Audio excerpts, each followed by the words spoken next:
Prequels, originals, or sequels, it simply does not matter. The following list will likely change the way you view and enjoy certain Star Wars scenes and moments forever. I'm Gareth from What Culture Star Wars, and here are Star Wars mistakes you can't unsee. No water for Jar Jar, the Phantom Menace. In terms of the many CGI or practical beings brought to life on screen over the course of the whopping 11 live-action big screen offerings we've been treated to over the years, few characters have faced the sort of backlash dealt to the oddball Gungan who first arrived on the scene in 1999's The Phantom Menace. On top of being rejected by a large part of the older demographic of Star Wars fanatics, Jar Jar Binks also found himself being shunned by Anakin Skywalker's mother, Shmi, during that first prequel offering. During the scene which sees Qui-Gon Jinn and the gang have some dinner at the Skywalker home, Shmi can be seen pouring water for her guests. Only when it comes time to pour the bumbling Gungan a glass, the sound of liquid hitting the container can be heard, but not a drop can be spotted entering the cup. Obviously, this was likely an on-set mistake that George Lucas attempted to mask as best he could in post-production. But once you spot the lack of liquid being offered up to Binks, it hilariously gives the impression of Shmi passively not being a fan of the Gungan's company.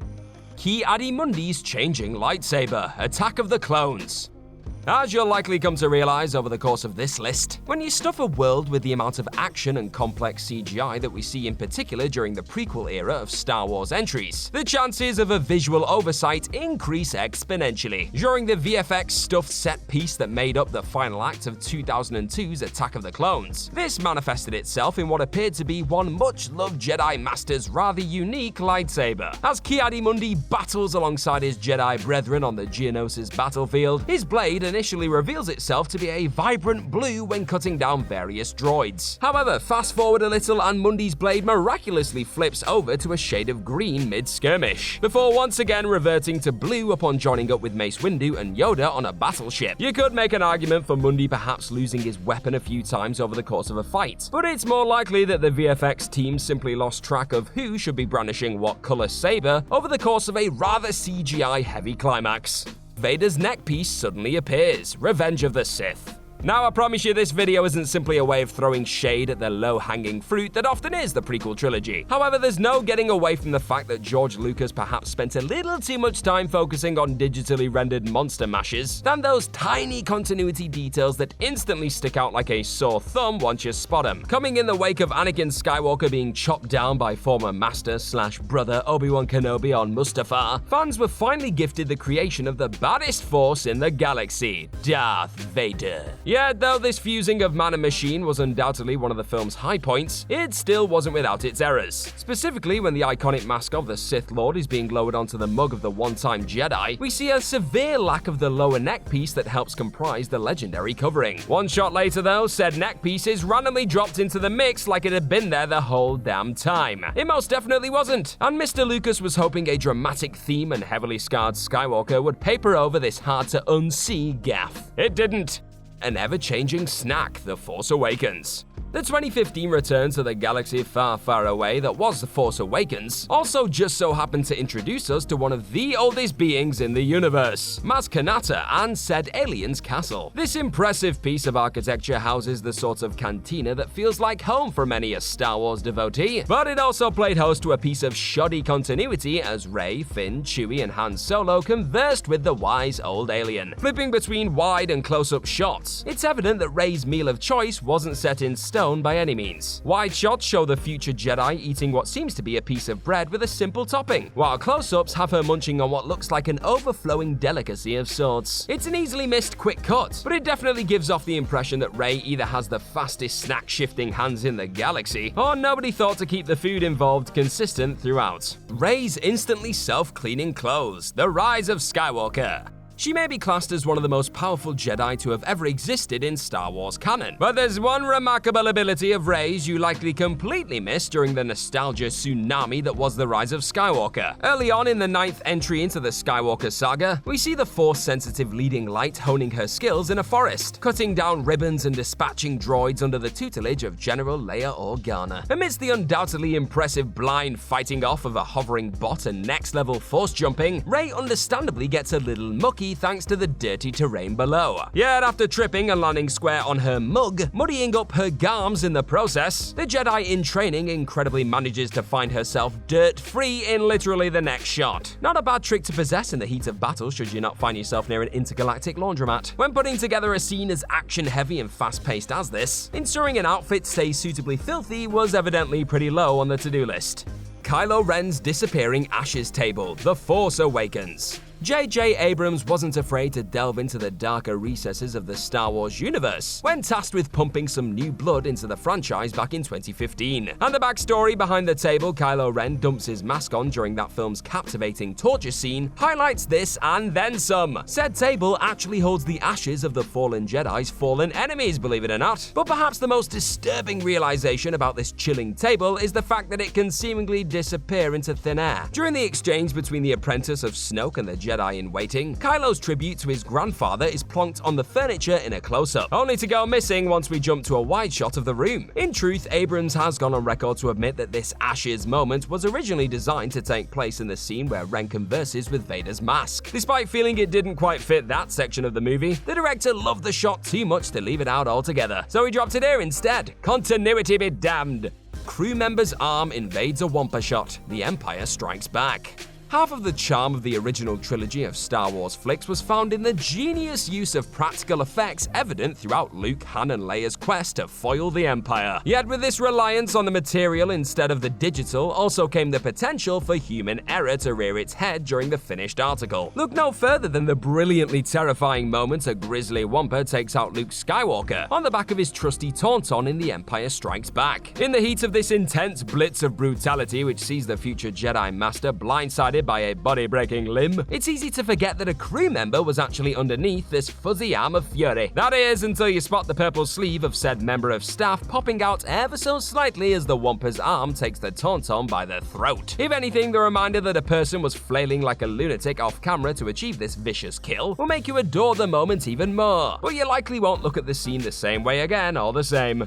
Padmes all-purpose button, Attack of the Clones. The technology on display, in particular during the supremely high-tech days of the Republic, was a regular highlight in an often dark period for the Skywalker saga, with the ever-evolving battle droid utilized by the Separatists and the highly impressive lightsaber variations boasted by the likes of Count Dooku and Darth Maul being just a few notable mentions. But for every unquestionably awesome tool utilized in this pre-Empire galaxy, there was also another piece of kit that left fans scratching their heads once they took a closer look. Jumping back into the second prequel feature, during a hologram conversation between Obi-Wan, the Jedi Council, Padme, and Anakin, Padme patches the Jedi Master through to his allies via the pressing of a specific button on the ship. Then, literally seconds later, the Senator presses the exact same button to bring up a map to Geonosis. So are we to believe this galaxy's technology is so advanced that one simple button can pull off wildly different tasks with ease? With the shots of Padme pushing the button being virtually identical, it's much more likely this was nothing more than a cheeky shortcut forged in the editing suite. But we gotcha!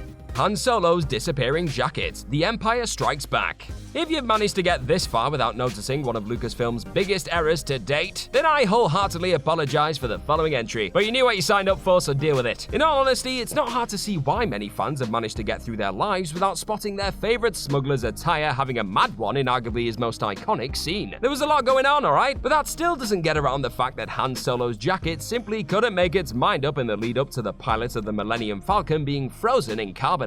Going from being jacketless as he shares a smooch with Leia, to donning the coat as he famously declared, "I know." It was only a matter of time before fans called out the odd piece of costume calamity. In fairness to Lucas, he did see the error of his ways in the end, opting to lighten the jacket to match Harrison Ford's undershirt in the HD remastered version of the flick. But those who still retain an OG copy of Empire won't be forgetting this blotch on a truly iconic moment anytime soon. Switching lightsabers, Revenge of the Sith. It had all been leading to here, the moment where Anakin Skywalker and his longtime master/confidant came to blows in the wake of the former's dramatic fall into the dark side of the Force. And for the most part, it has to be said that George Lucas and the gang massively delivered the goods in terms of spectacle, glorious choreography, and tugging on the heartstrings. However, for all the good this iconic battle between good and recently realized evil possessed, the gripping duel wasn't without its mistakes. Most notably as Anakin appears to get the better of his wisecracking former ally, a close-up showcases the newly turned Sith using Obi-Wan's own weapon against him, as he attempts to incinerate his skull, as you do. But as the next shot comes around, slightly zoomed out from the previous close-up, Obi-Wan's blade is abruptly switched to Anakin's out of nowhere. Again, this appears to be a clear case of a section of this thrilling bout being coldly chopped out in the editing suite, leaving us with an easily missed mistake that you'll likely never unsee in the trilogy concluding battle amidst the flames. Still a pretty badass fight though, am I right? A visor changes a number of times within seconds, the Clone Wars. It's not just the live-action tales told in the Star Wars universe that have accidentally unleashed a few inconsistent shots over the years. During the first season of the brilliant animated Clone Wars series, Episode 13, Jedi Crash, sees General Anakin Skywalker coming to the aid of Jedi Knight Aayla Secura and her clone troopers. And it's here when one particular clone commander seems to go through a pretty strange change in the heat of battle. Keep an eye on Commander Bai's visor as Skywalker and his Padawan Ahsoka Tano help take down a number of battle droids with Secura. In the space of just a few seconds, it appears to go from being flipped upwards to back down to right back up again, to completely disappearing altogether as the heroes try to get to safety. You were likely too distracted by the Chosen One and Snips slicing their way through droids to spot this strange ever-changing visor during these early Clone Wars days. But the animators either just weren't on the same page when crafting these shots of Bai shooting his way out of trouble, or wanted to show off just how quick his reflexes were with these impossibly rapid visor adjustments. Harrison Ford mouths Carrie Fisher's line, Episode 5, The Empire Strikes Back. After spending hours going over the same scene time after time, it's only natural for a thespian to end up knowing their co-stars' lines as well as their own. In an easily missed moment between rebel lovebirds Princess Leia and Han Solo on the Millennium Falcon during Episode 5, The Empire Strikes Back though, it appears that Harrison Ford ended up knowing Carrie Fisher's lines so well, he couldn't resist mouthing along with her. After Leia ends up accidentally tumbling into the smuggler's arms in the wake of a sudden tremor, the revolutionary fires the line, "Captain, being held by you isn't quite enough to get me excited at the cocky Solo." Really focus on Ford's mouth during that retort, and you'll never be able to unsee his lips subtly mimicking what Fisher is saying.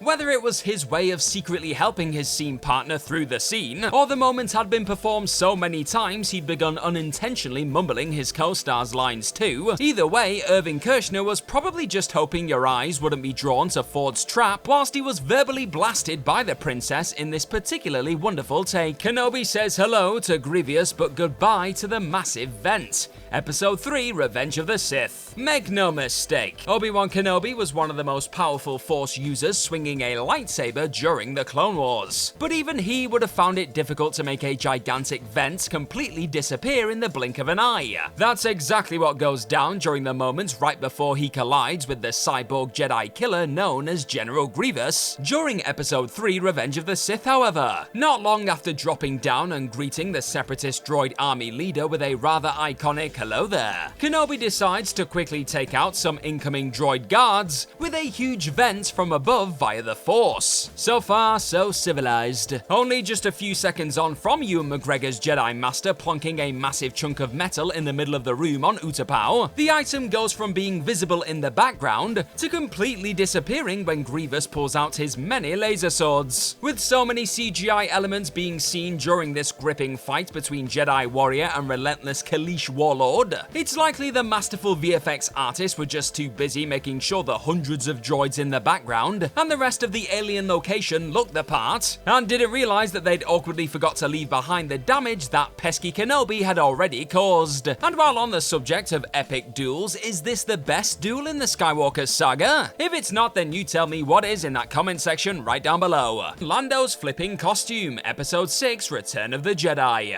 As the Rebel Alliance get ready to take down the second Death Star in Episode 6, Return of the Jedi, Han Solo reluctantly tells his old pal Lando Calrissian to use the Millennium Falcon during the incoming assault on the space station. And it's during this warm conversation between two mates who aren't sure whether or not this will be the last time they see one another when the General's outfit decided to randomly reverse. Lando clearly goes from having his insignia on his left and holster strap hanging over his right shoulder when he walks into the Rebel hangar to the opposite bizarrely being true as he wishes his friend good luck. For whatever reason, it's clear the filmmakers simply decided to flip the shot here, and while that may have helped solve an issue during the editing process, it also resulted in a pretty blatant continuity error in the finished article. Rey's Changing Point, Episode 7, The Force Awakens. With Rey and Finn becoming yet another squabbling duo on the Millennium Falcon, as they try and swiftly fix the ship during Episode 7, The Force Awakens, the former's attempts to get the defecting stormtrooper to give her the exact tool she needs to get the job done become quite strange the more you look at them. This secret Palpatine begins to lose patience with the pretend Resistance fighter when asking him to hand her some bonding tape to seal a gas link on the old bird.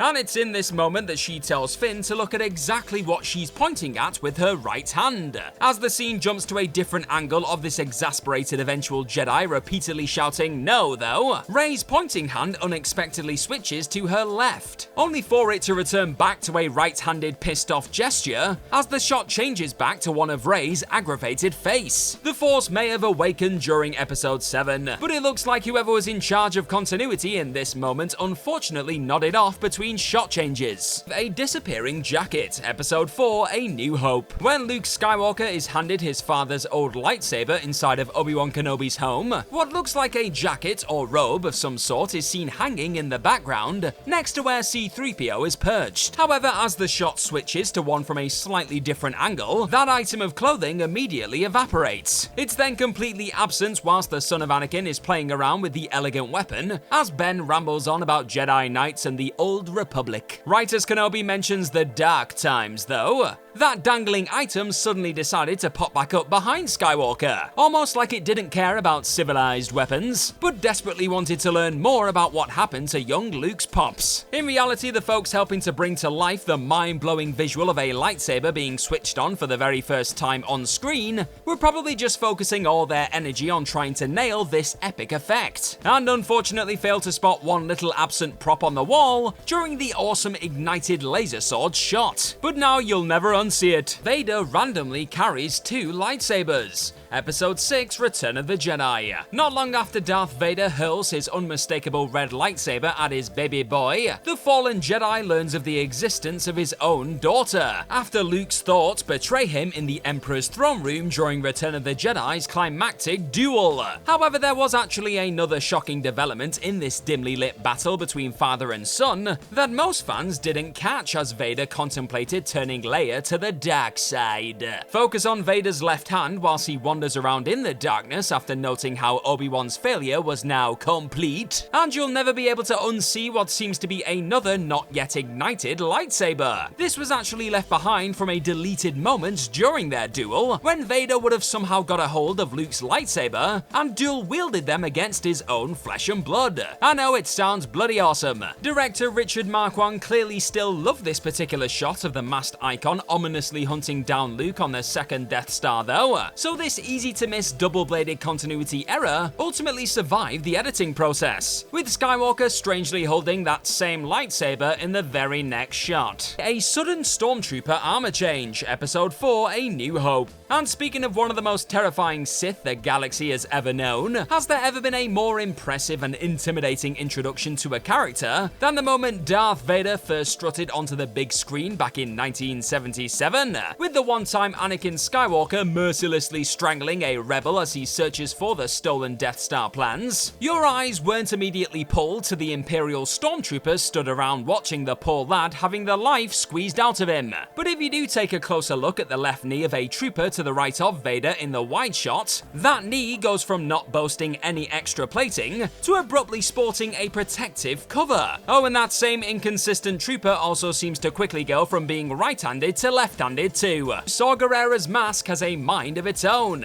Rogue One, A Star Wars Story. Another costume that inexplicably changed as a scene progressed in a Star Wars feature could be found during the moment Jyn Erso and Saw Gerrera met back up for the first time in years in Rogue One, A Star Wars Story. The rebel extremist was forced to use a breathing mask after injuring his lungs at some point. And if you observe that particular addition to his armor, it soon becomes impossible to miss a rather obvious continuity mistake. This oxygen mask constantly changes position throughout the pair's back and forth without being clearly moved by Saw himself, with it hanging largely over his left side in one shot and being firmly hooked right in the center of his chest plate in the next. It can be tough to keep track of such a subtle costume adjustments when shooting multiple different angles and takes of an intense verbal exchange. And on this occasion, the unfortunate failure to keep Saw's mask in a consistent position throughout made it ultimately look like it had a mind of its own. Maybe it did. Finn's bag moves itself inside of the escape pod, Episode 8, The Last Jedi. Getting off on the wrong foot when the pair first met in Episode 8, The Last Jedi, Rose Tico noticing Finn's packed bag in one of the Resistance escape pods soon led to the maintenance workers zapping the deserting hero. But if you really examine this awkward first encounter, you'll realise that Finn was actually seemingly stitched up by his satchel. While Rian Johnson probably filmed a version of the scene that showed Finn dumping his bag into the pod, the one used in the finished film only ever shows the one-time stormtrooper getting the bag as far as the pod's door. After that, the bag is never touched by Finn again. However, it still ends up sitting in the pod, a visual that provokes Tico into stunning this apparent coward. Maybe that inanimate object just really wanted to get Rey's transponder beacon as far away from the First Order as possible, but it's more likely the folks cutting the scene together just forgot to leave in a brief moment that showed Finn himself very much moving his bag inside of the escape vehicle. The gonk droid torture, Return of the Jedi. Return of the Jedi delivered a satisfying end to the original trilogy, but it is considered to be the weakest of the three films, and as a result has plenty of mistakes in it. One such mistake can be spotted rather early in the movie in Jabba's palace. As part of their plan to free Han, C-3PO and R2-D2 are given to Jabba by Luke as a token of good faith. Jabba then sends the droids away to be processed, and they enter a room where we can see a gonk droid having its feet burned by iron poles. The droid screams in pain, but the poles actually don't touch his feet, and the steam can clearly be seen coming out of holes in its feet. It's a small mistake, but it also raises the unsettling question as to how the droid can feel pain in the first place. I don't want to focus on that, I'll just focus on the mistake for now. Luke knows ventriloquism. Empire Strikes Back.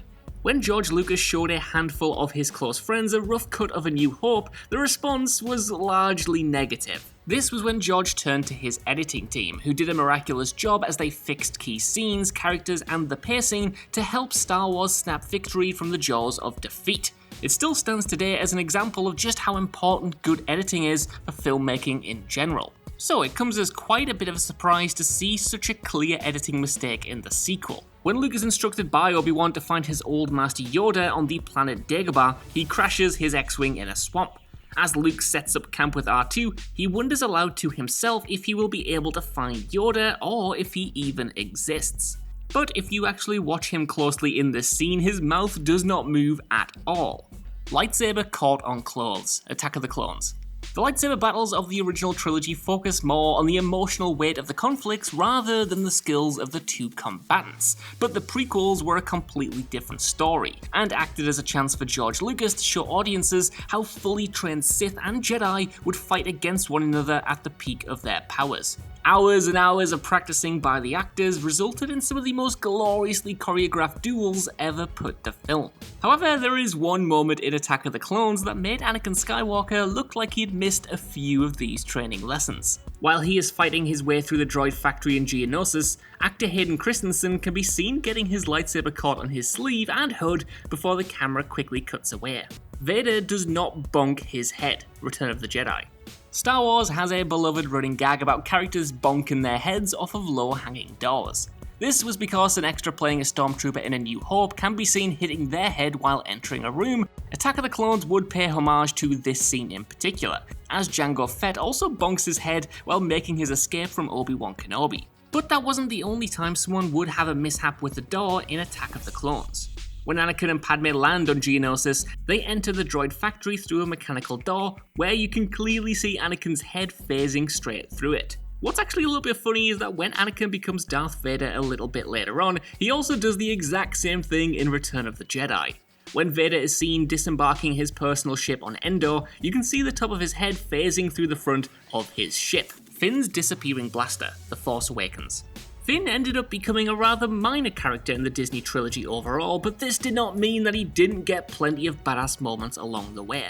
In fact, The Force Awakens made Finn only the second non-Jedi character in any of the Star Wars films to actually wield a lightsaber. It's awesome, but if you pay attention, the reason why he uses the lightsaber the first time around is purely because of a continuity error. Maz shows Finn the lightsaber while they are in her underground storage area, and in this scene, Finn clearly has the blaster Han gave him before they left the Falcon. When the First Order attack and the gang make their way topside, Finn's blaster has mysteriously disappeared. So, really, Finn would never have had to have used the lightsaber in the first place had the filmmakers not forgotten that they already gave him a weapon earlier in the film. A power cord is attached to the lightsaber, A New Hope. George Lucas created one of the most iconic weapons of all time by using an old filmmaking technique with the lightsaber, with it requiring a lot of in-camera wizardry to get it working properly. Because of that though, the illusion may have been broken for you if you were looking too closely. Due to the restrictions in technology at the time, a power cable needed to be attached to the lightsaber in order to keep the spotlight on it. This was not edited out during post-production either, meaning you can see the power cables attached to Obi-Wan and Luke's lightsabers as they handle them in the film. Although we do appreciate the work put into making the lightsabers look real for those first 3 movies, this mistake can break your immersion a little bit during Obi-Wan's intense duel with Darth Vader. Amidalas' dress needs power, The Phantom Menace. Say what you want about the prequels, but Queen Amidala was serving some looks in The Phantom Menace. The costume design was absolutely spot on, and no matter what the occasion was, she would always steal the spotlight with her various dresses and robes that would be fit for any real monarch. Her most iconic dress of all was her red throne room robe though. One particular feature of this costume that caught the audience's attention was the glowing orange orbs at the bottom of the robe, but it was unfortunately for the wrong reasons. As the Queen is looking through a window at the oncoming droid army, you can clearly see a black power cable running along the floor towards her dress in order to light up those orange orbs. You could say that she should have picked something more functional, but come on, would anything look better than this? Attacking from the front, the Empire strikes back. The Battle of Hoth succeeded in entertaining fans while also showing us that the Empire was back with a vengeance, hence the title. The massive AT-AT walkers filled audiences with dread and awe as they continued their unrelenting advance towards the Rebel shield generators. Their heavy armor is just too strong for the blasters, so Luke and his squadron of snowspeeders improvise and use their tow cables to try and bring them down. However, if you stop and think about their plan of attack for even a second, you will notice a major flaw. That's because the only weapons the walkers have are forward-facing cannons, meaning that if Luke and his squadron attacked the walkers from the rear or its sides, they would not be able to fire back and make taking them down much easier. This clear design flaw in the walkers was overlooked by the film crew and not taken into consideration when filming began. As for the battle itself, while it is still incredibly entertaining to watch, it does make you wonder why Luke and his squadron never realized the walkers' major weakness themselves. Leia could never have remembered her real mother, Revenge of the Sith. For the most part, I've tried to keep away from story inconsistencies on this list, as that could make up its whole other list, but I've got to slip at least one in. So I've opted to go with this one. When they have a chance to chat on Endor, Luke asks Leia if she remembers anything about her real mother, whom he himself never knew. Leia confesses that she doesn't remember much, but that she was a beautiful and kind person. This, of course, implies that she spent at least some time with her before she died. Unfortunately, this touching moment between two reunited siblings is later contradicted by the events in Revenge of the Sith.